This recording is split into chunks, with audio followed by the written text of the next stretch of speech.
In today's lecture, we're going to be covering traffic signal systems once again. We're going to be looking at detection systems and also some signal cabinet equipment.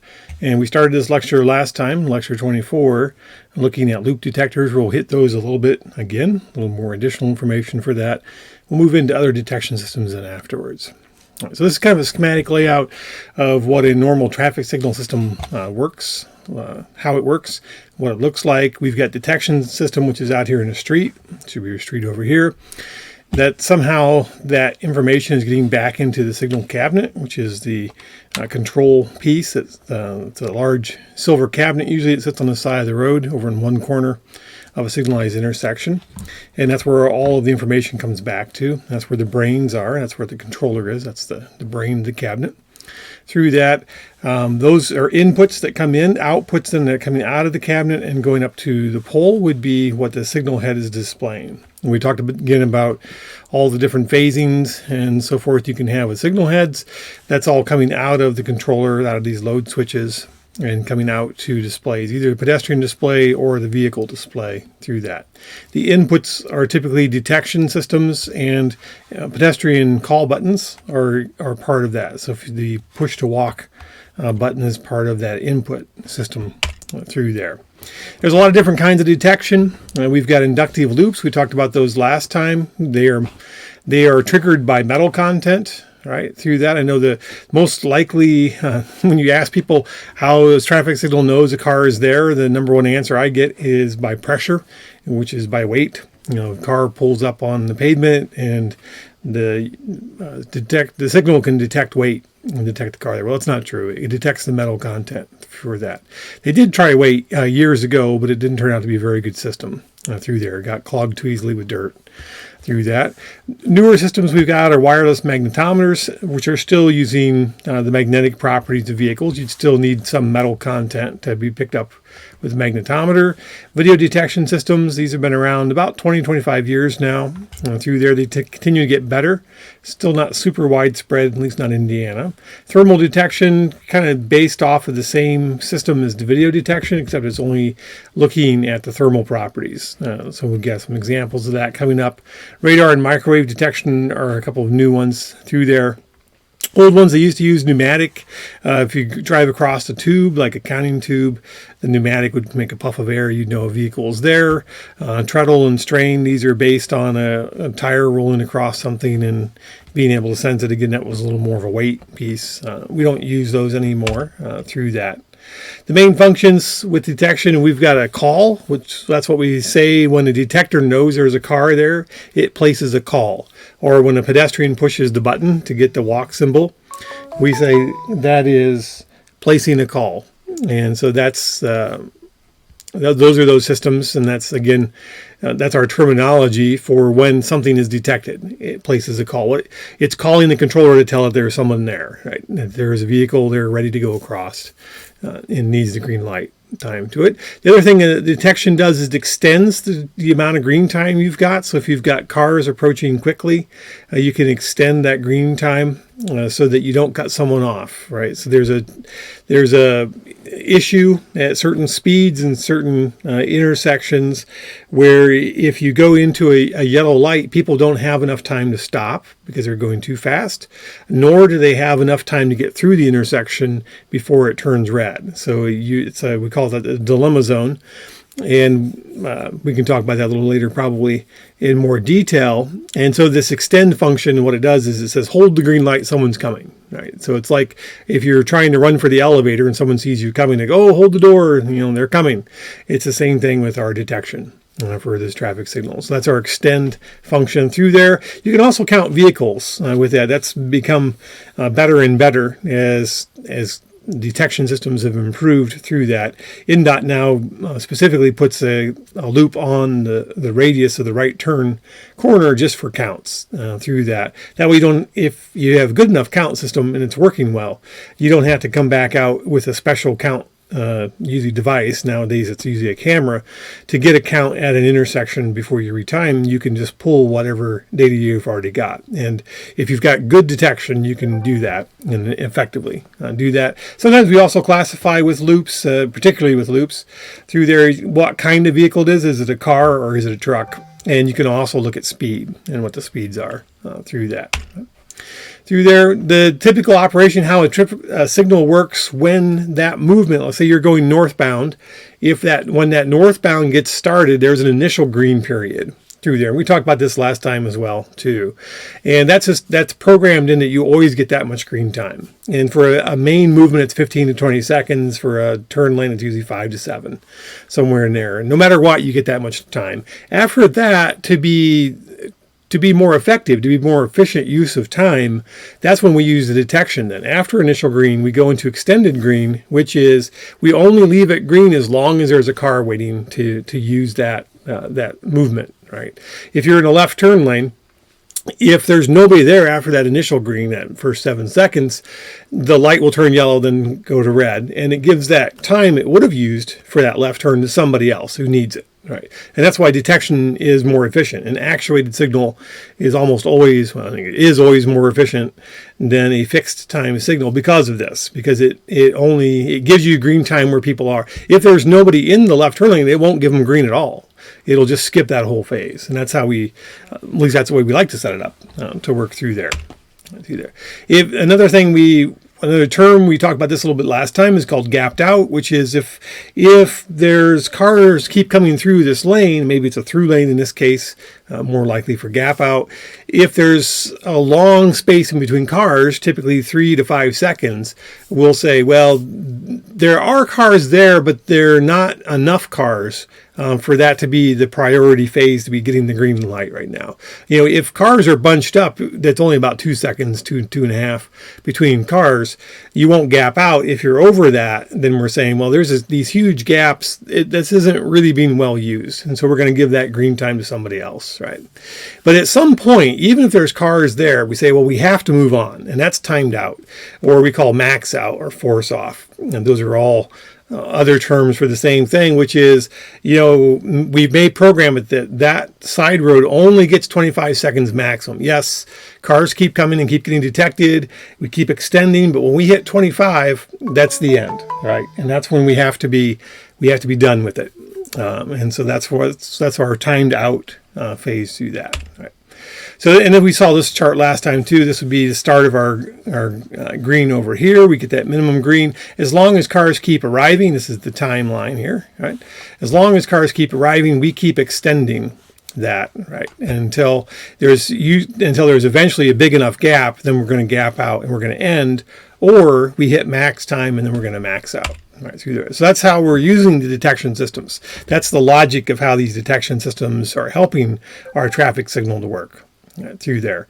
So detection systems, we say that there's a number of we put them into two big categories. Some are buried in the road itself. Those are the in-ground ones. And then we've got pole and arm-mounted ones, which are up above, right? And there's trade-offs between them, right? Typically, the in-ground ones tend to be more accurate, at least so far. They tend to be more accurate.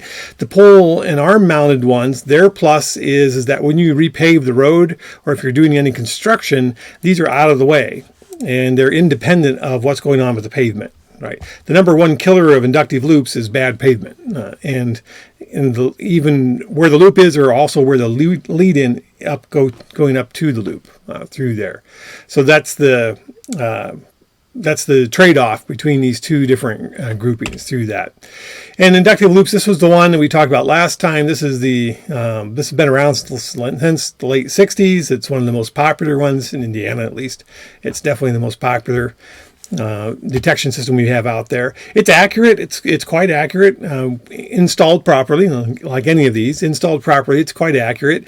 It doesn't really care whether it's snowy or rainy or what's going on. They're going to work just as well through that. And when a car sits on it, it holds that call. And that's may not mean a lot to you at this point, but some of these systems, especially radar, it'll lose track. If a car isn't moving, radar will lose track of you. It'll just assume you're part of the background background. It only actually detects vehicles when they move. So an inductive loop is good for holding stationary vehicles when a car is stopped waiting for the red light. All right. Pavement problems are a big issue when you resurface it, doing any kind of construction project, either on the road or near the conduits going out to the that carries the wires out to the road. That's always a big issue. If you change up how you want to run your signal and maybe add a lane in, sometimes you restripe a project, you can't change detection zones with inductive loops because they're buried in the pavement. And so you'd have to dig them up and move them and put a whole new ones in, which is a huge mess. All right, so it's really hard to change detection zones through that. A lot of them don't pick up bikes very well. The newer ones, the amplifiers that we use, are more sensitive, and they can typically, or we can put the loops in a different style and a different shape, and they're better at picking up bikes then through that. And we can't detect peds or horses, and that's where I used to work. We had a lot of Amish, and so horses were a problem at signals through that. Through there, and cutting through the pavement to put these loops in, you may actually give yourself a pavement problem. So those are some of the cons through it. An inductive loop, if you remember back to your physics class, we've got a magnetic field.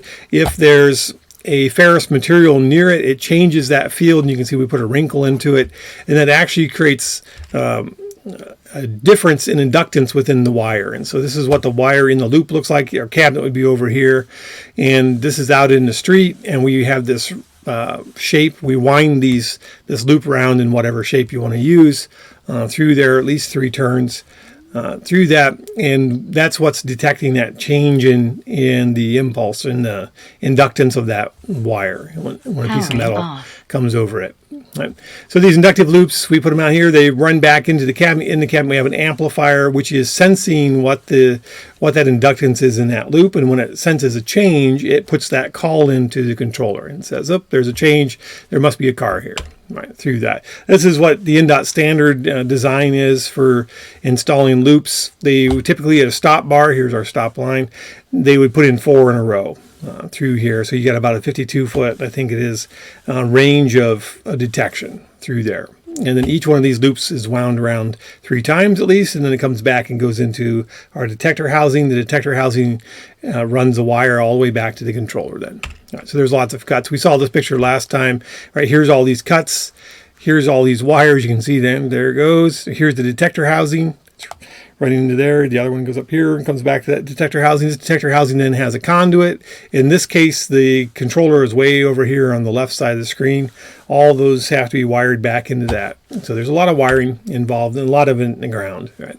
So one of the pluses of this wireless magnetometer is you have these small little pucks. These are about 4 inches in diameter. You core drill a hole in the pavement. You drop these in. You epoxy them closed, which is epoxy is pretty tough stuff. Right? It's probably better than the sealant we usually use for loop wire. Through that, and if they're working right, you don't have to have a lead-in wire. They'd wirelessly talk back to the signal on the controller on the side through that. And some of the cons are similar to a loop. A resurfacing project is going to dig into them, and you're going to have to be careful about that. And you can't change the detection zones very easily, and it also doesn't detect beds or horses well. All right, through here. Here's a schematic this is from TrafficWare, how they install theirs. Here's the pod actually out in the channel. It's wirelessly beaming back up to an antenna here, which goes back to your signal cabinet, which is placing the calls when there's a vehicle in its lane. And here's an example. This is at Porter's Vale on State Road 2 here in Valpo. And we've marked where the loops are. This is the white marks. This is where the loops actually are. We have a loop finder, and so we could be able to see that. These had been repaved over, and so you can't see the saw cuts where the original loops were. For that, the little X's were where they were going to install these magnetometers. So we were doing a test to see how well these magnetometers worked. Here's the crew running the core drill. Well, one guy is using the blower here to knock all the core fragment out as it runs so it doesn't get bound up through there. Once that core drill is done, then you drop the pod in, and this is the epoxy. All you're seeing, this is a completed installation. They've already got that epoxy in, and this is nominally in the center of that loop. That's what we were trying to aim for. All right, through there. So that's magnetometer. Again, it's working off of the magnetic properties of the vehicles as they come across. There has to be some ferrous metal in it, or it's not going to work. All right. Some of the nice things is, since it's a pretty much more of a computer-based system. Each of these pods they've got, where'd that pod go? Each of these pods, it's got a serial number on it. You can say, well, this serial number plus these other two over here, maybe that we can activate those all to be on the same, in the same phase or on the same channel. And so you can, in this case, all of these in this lane, we're all going to be on the same channel. So a car in any of these lanes is going to place a call, which is how we wire the loops, right? These 4 loops are all wired together. And so anytime there's a car starting back here all the way up to the stop bar, it's going to place a call. All right, but it's all in the computer brain, which of these pods are connected to which ones, right? There's no physical wiring. So you could also tie these, if you wanted to the lane next to it or something like that, or operate this one independently of these 3. And so you can make all those changes later if you wanted to. And that's one of the bonuses of a magnetometer. So, and it's easier to get speed off of it. This is some of the sales material from TrafficWare, all the different uses they have for those pods. Video has been around since the late 90s. So Autoscope, I think, was the first big company to come out with a system for that. And video, it can detect the stationary vehicles. It's not affected by pavement maintenance at all because the cameras are up above. Right? They're mounted up on the signal pole. Now, if you have to replace a signal pole, then yeah, they're affected by that. Through that, they're better for peds and bikes, right? Because it's just they're looking at the video, the image coming back through there. And if you needed to move a detection zone or add a detection zone in, it's super easy to do. It's all just computer based. Just use your laptop and you can set all that up, right? The cons with it are in a heavy snowstorm, a heavy rain, or a fog, they don't work well. Right? It's vision based. This is video, so it's vision based. Through there, if you've got a large truck in one lane, between you and the lane, between the camera and the lane you want to focus on, it's going to be affected, right? The truck will block that view and then you can't see the far lane, right? And they call that occlusion through there. And you get around that by placing your cameras in a good spot, right? You pick ideally head on would be the best place, or from directly above with a sharp down angle, looking more or less straight down or as close to straight down as you can get. You can get around that occlusion. From a high angle from the side, that's a problem. Right. And a lot of times at night, they perform differently. They still detect cars, but they're actually detecting the headlights. They call it the headlight bloom. The light pattern in front of the car is what they're really detecting, because that's making the biggest contrast in the video. Through that, here was systems courtesy of Elkhart County.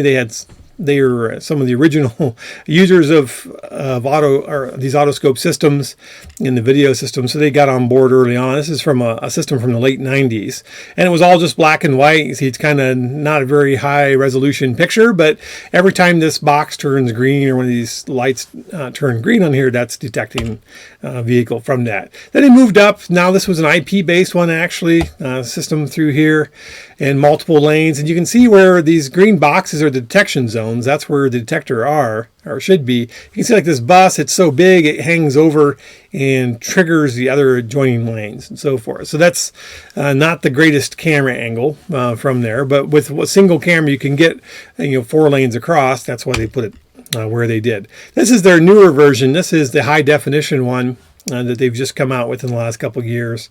And you can see it's really moved up a lot. So camera technology has improved a lot, and that's what they're using now. So this is an HD camera, so a lot more pixels. It's a lot easier for it to detect things, and it's good at detecting bikes. Look, it even knew that isn't the same shape as a car, and it's going to give it a bike symbol there. So machine learning's come a long way in helping video out in these days. And this is an example. With a good enough location, you can do this advanced detection, right? So that takes care of your dilemma zone problem. You can also detect cars going the opposite direction downstream. And this is in case you had a backup through here. You would realize you had a backup, and then you would change your signal timing to allow for that. Maybe not give these people green because it's just going to add to that queue. Right, through there. And the newest thing out in video is a couple companies, MyoVision and GridSmart, are really into a single camera with a fisheye lens. You can see that over here in this top left picture. Through that, and with a single camera, they can get all the approaches. And so and what they do is within the little computer brain, they stretch those images out and make it look like a standard one. This is actually a picture coming from this this fisheye camera. So there's a single camera. So instead of having multiple cameras for multiple approaches, they have a single camera for the entire intersection. And it's not always perfect. Right. So here's an example though, and it's kind of impressive. Again, this is all from a single camera. And this is, you don't see this normally when you're running their MyoVision system, but this is from the engineering side of it. They're showing everything they're detecting. And so you can see, yeah, it's doing a pretty good job. It seems like it's picking things up, right? Through there. It also detects people. So here's one being used for pedestrian access. And so you can count pedestrians. This is obviously more of a condensed downtown urban environment through there. Right. So thermal is very well related, highly related to video, and that's where it started. And it's instead of using a color or black and white video sensor, you're just using a thermal sensor. And if you've seen pictures and TV and stuff of people using thermal sensors like cop shows and all that, it's the same, actually the same company. FLIR started using these thermal sensors for these traffic detection systems. And the nice thing is that it's not affected by weather, but you still get the other benefits of video of not being in the pavement and being able to detect stationary vehicles and PEDs and so forth and all that. And you can easily change your detection zones, right?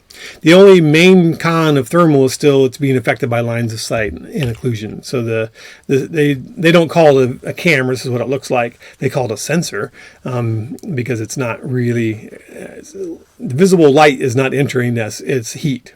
And you can see that in this replay, this one, like these trucks going by, all that the hot white color is where the heat is, right? So in this case, the tires of the vehicles and sometimes the cabin. This must have been, yeah, this was in the spring, so someone's got their heater on, so inside their car, it's warm. And you can even see it can even pick up the heat traces of the tires on the pavement. They're really sensitive. They can. These are really good thermal cameras, and so they have some popularity. We liked them when we had to replace video cameras that failed. We often replace them with thermal because you get that benefit. Now the downside is if someone calls and says, there was a green car that was stuck in that lane and never got the green light. Well, I can't tell what color that car was. I can tell you how hot the car was. Right? We did a study back in 2011. Looking at 3 different systems. We had 2 different thermal systems in the upper right, lower left, and this is the video system we were comparing it to in the upper left. And then we actually compared all 3 of those to inductive loops. And so you can see we've got a car approaching. They have a little bit different frame of view, but this is that same detection zone in all 3 views right through there. And you can see as the car approaches, the thermals both caught it, and so did the video detection. You can just see what the difference in view is, right? You just see it. The thermal, it's all about heat. This is in the summer, so now the car is actually looking a little bit cooler than the pavement. The pavement is white because it's hotter. It's been out in the sun. Right, through that. And here comes another vehicle. Right, through there.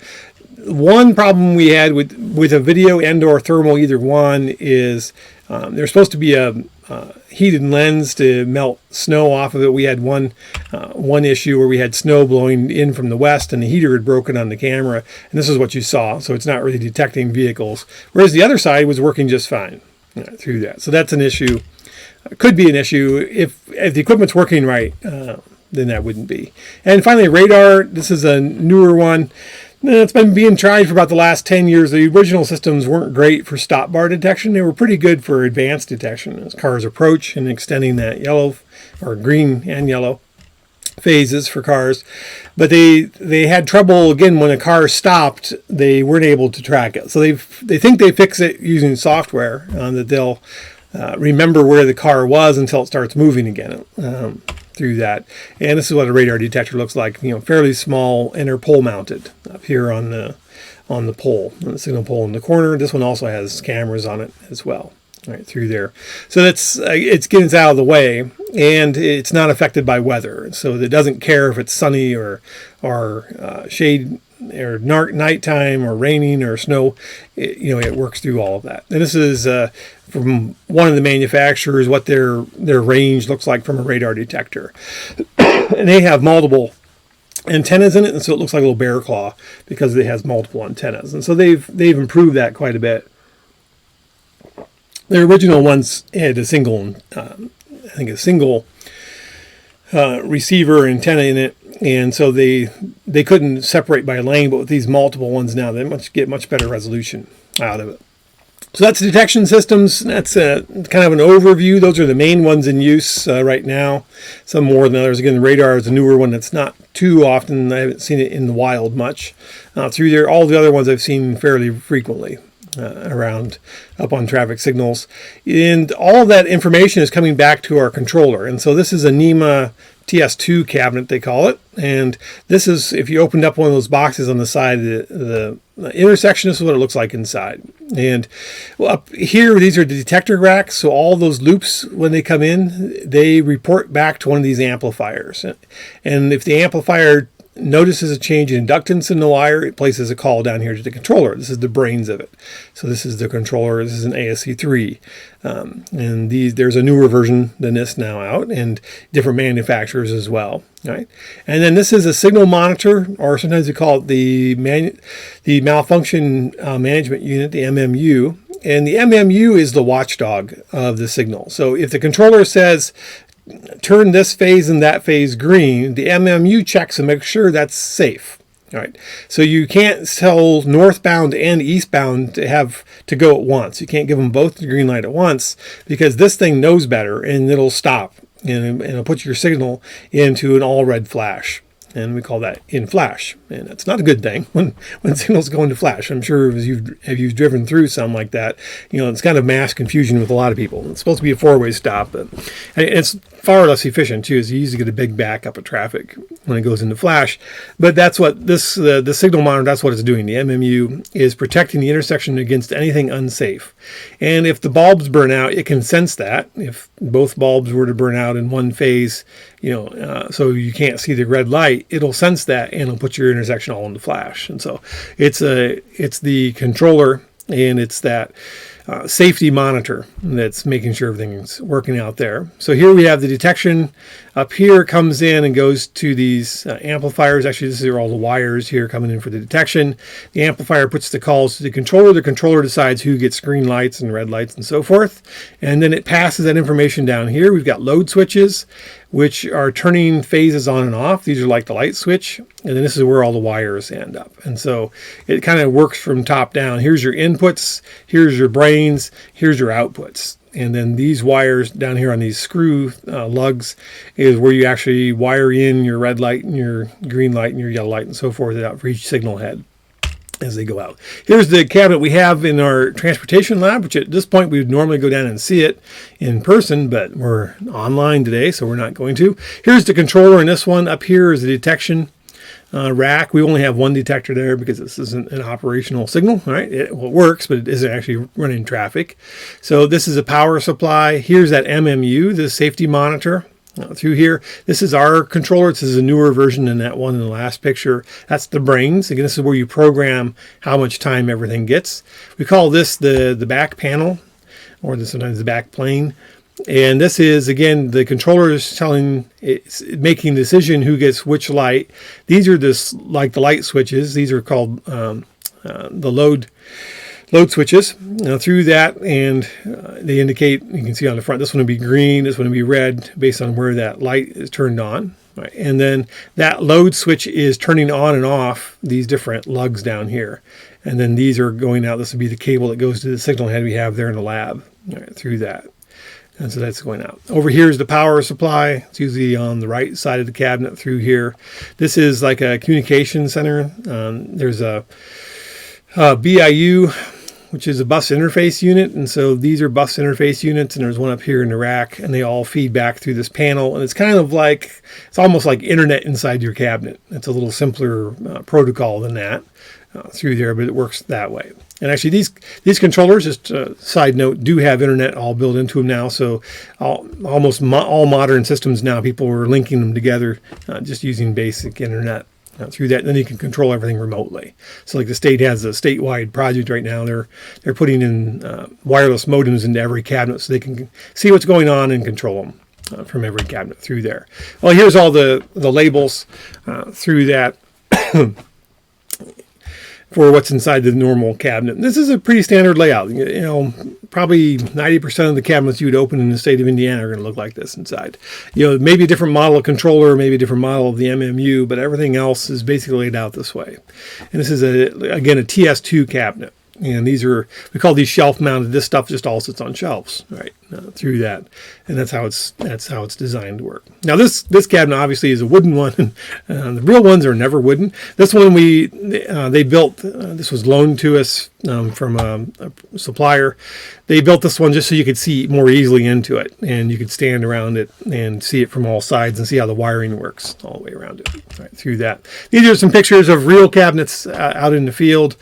And so this is, trying to remember where this one was. This is probably in Elkhart County. Here's the load center. All right, this is where all the detection systems coming in, and these are the amplifiers. And so this one probably has loops, and so the loop wires come in here. They terminate. Yeah, these are all loop lead-ins, and they terminate. Those talk to these amplifiers up here, and then that talks to the controller. Here's the MMU, making sure nothing unsafe is happening, and then it goes here to the load cells, or load switches, and then it goes to the terminals. These wires, you can see how they're bunched up. Each one of these sets of 3 is a signal head out in the field. All right, so this may be your northbound through. Here's your eastbound or something like that. All right, and these little screws are labeled with the names of the colors on it through there. Here's an example, a close-up view of the amplifier. This one's also got a battery backup box on the outside, so if the power goes out, it can run for a few hours on batteries. And so here's the battery system. This is the load center that operates that. Okay, that's all for today on Signals, and we'll see you next time.